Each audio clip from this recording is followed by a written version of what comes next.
Tzilla Eshel is a researcher and lecturer at the School of Archaeology and Maritime Cultures at the University of Haifa, specializing in archaeometallurgy and ancient economies. Her work focuses on the origins, production, and trade on metals in the Bronze and Iron Ages, with an emphasis on silver money in the Southern Levant. She employs advanced geochemical techniques such as lead isotope analysis to trace metal sources and reconstruct historical trade networks. Dr. Eshel co-directs excavations at Tel Hawat and collaborates with international institutions on projects exploring early metallurgy, pre-coinage money systems, and material culture.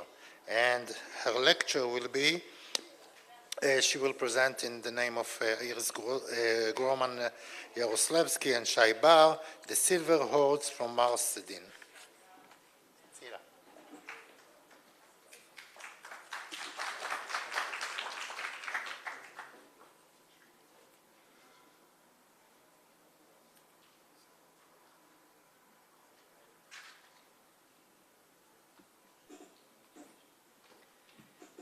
So being the concluding talk of the day, I want to thank the organizers of this conference and Aaron and Shay for inviting me here, and the audience for staying with us till now. It's the end of the day, and the people here translating and typing. There's a lot of effort behind the scenes, and I want to thank everyone.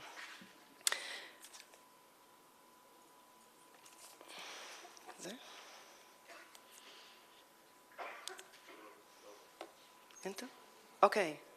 No.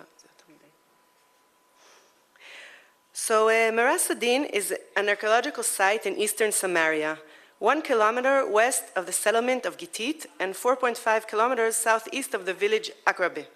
The site was first visited by the British Survey in 1882 and later briefly described by Professor Finkelstein in the Southern Samaria Survey in 1997. It was fully surveyed in the Menashe Hill Country Survey by Adam Zartal and Shay Bar, published in 2021, where several large structures from the Iron Age III were the most prominent features at the site. I think I'm one slide ahead. How does this? Wait. Something's all wrong here. Sorry, I'm already in slide 7. I don't know how I reached slide 7. 4. Okay. A long-term excavation project at the site was inaugurated in 2017 with the aim of understanding the function of the site and its abrupt demise. So far, the site was excavated for 3 seasons, and a preliminary report is in preparation. The excavations focus on the 2 main structures on the site, which were destroyed at the end of the Iron Age. Preliminary results suggest that the built structures were part of a fortified farm or local administrative center, dating to the Iron Age III, spanning most of the 7th century. Middle Roman period agricultural structures, mainly towers, were erected on top of the parts of the Iron Age structures using the stones of the destroyed site. The main area of excavation focused on a large complex dated to the Iron Age III. Within this time span, there are 2 short sub-periods in the region. The first, under Assyrian conquest domination, and post-dating the Assyrian withdrawal, a period largely under Sayyidic Egyptian domination, which ended with the Babylonian conquest and destruction throughout the Levant. A well-built Iron Age III structure was exposed, with a plan resembling a very large 4-room house. Abutting the structure to the north is a large stone-paved courtyard, about 15 meters wide, and additional rooms abutting to the east. A massive amount of crushed pottery vessels was found in situ in most of the excavated rooms. The pottery is mainly typical of the 8th to 7th century BCE, and some of it is Judahite, including thick and high lamp bases and rare cooking pots. Within the geographic and chronological context, the site of Mras א-דין stands out as a large site located in a poorly populated area of the southeastern Samaria on the eve of the Babylonian conquest of the region. The main research questions of the excavation is to date the site and understand its function in the Iron Age 3 regional settlement array, possibly a local administrative center guarding the area and the trade routes to the region.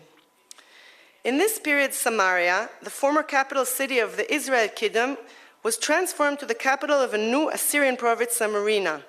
In the southern and eastern parts of the Samarina region, however, you can see in these maps published by Tavger from the Menashe Hill, Country Hill Survey, a demographic crisis is viewed when the red star is Mras א-דין,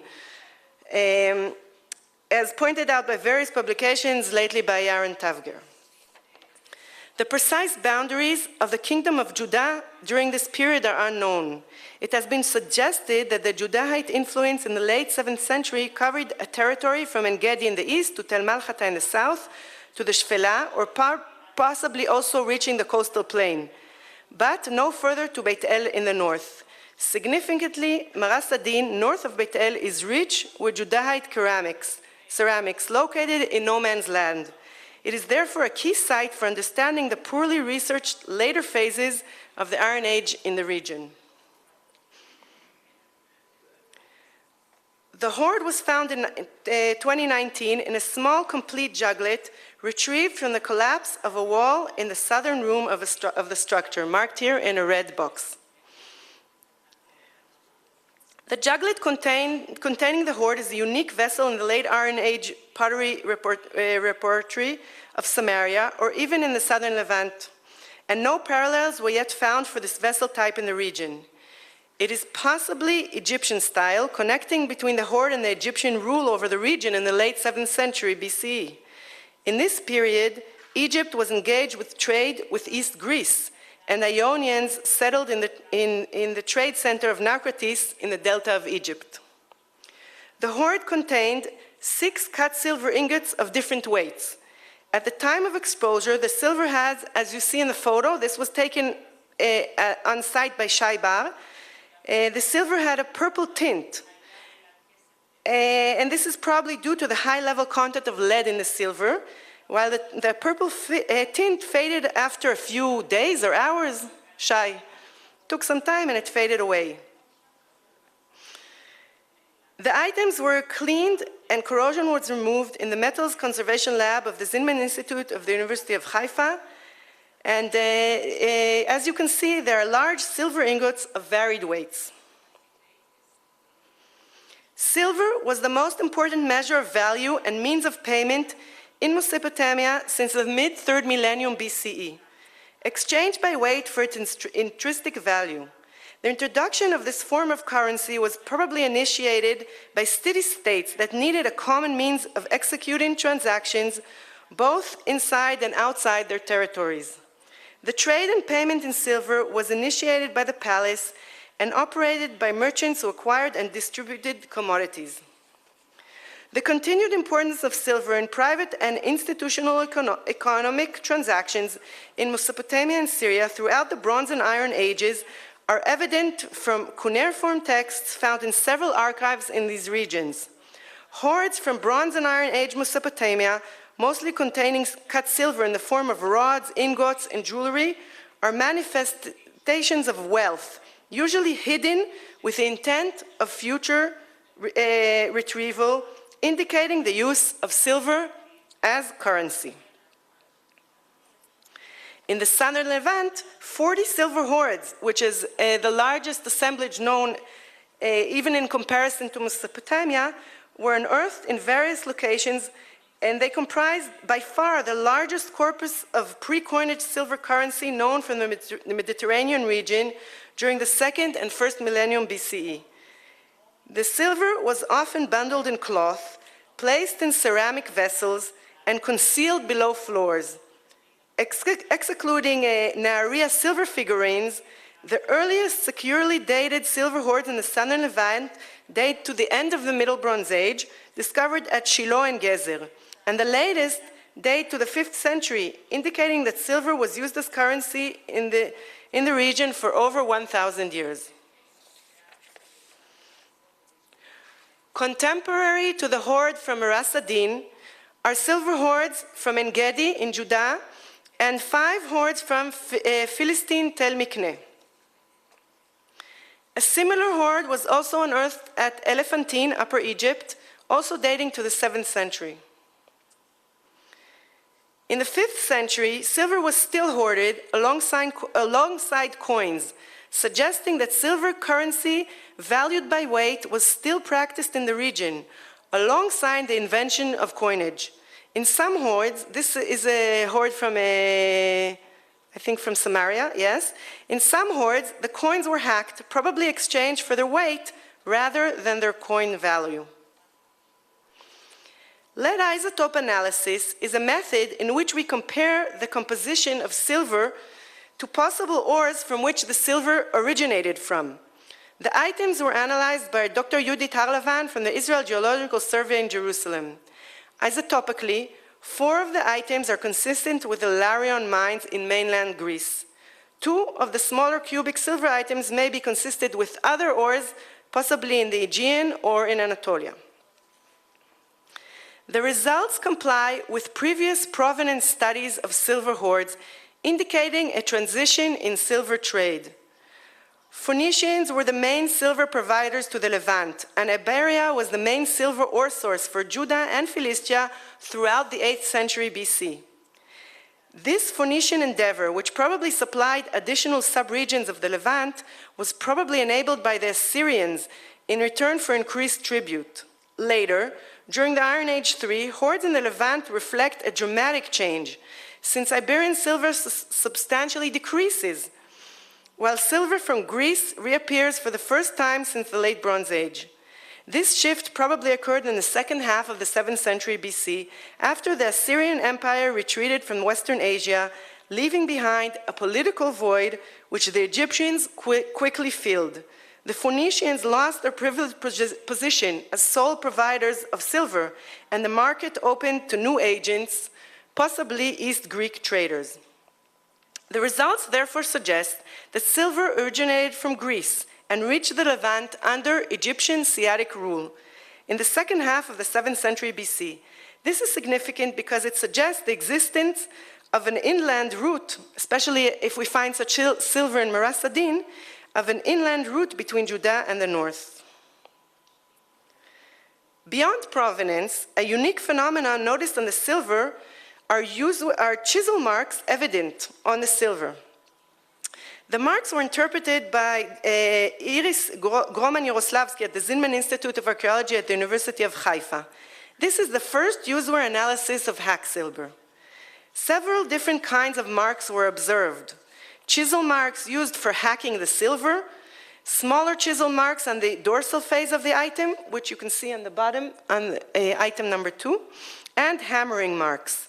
The hacking marks are characterized by a flat, smooth scar, slightly curving with depth, reaching to a depth of about 2/3 of the entire thickness of the piece.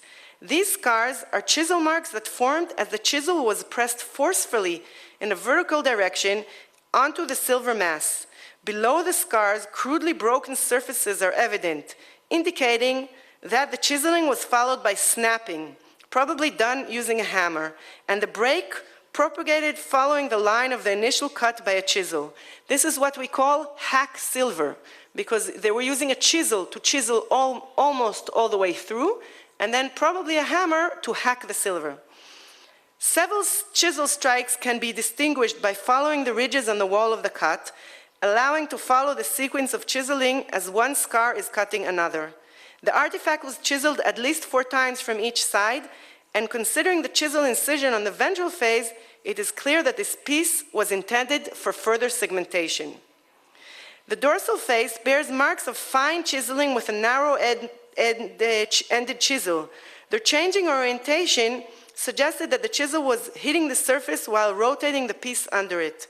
The purpose of these finer activities are unknown, and they may have been made to improve the shape of the silver item.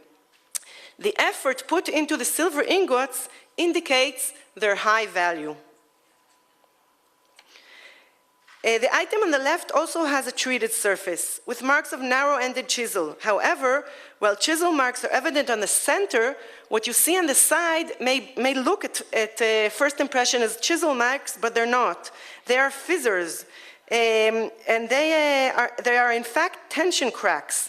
The cracks indicate that the chiseling was performed under heating conditions, and what weakened the silver and caused these tension cracks. They're not intentional. And the reason for these activities, again, are not known to us, but someone put a lot of effort into making the shape of this silver item, although it's quite crude. The item on the right is a rolled ingot. It also bears unexplained chisel marks and was probably rolled to be tied with a rope.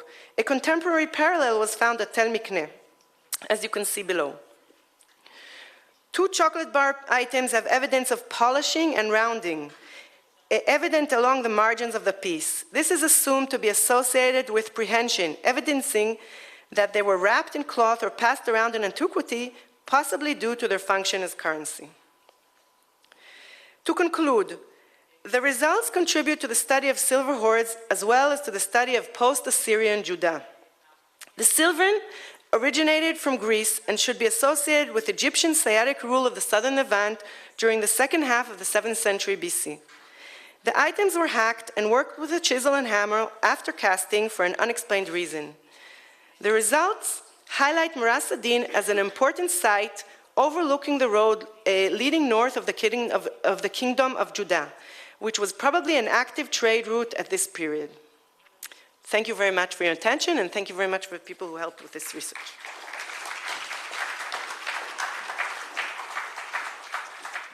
Questions? Any questions? No? Okay, so thank you very much, and that's the end of the day, yes, Sarah? So, see you tomorrow. Oh.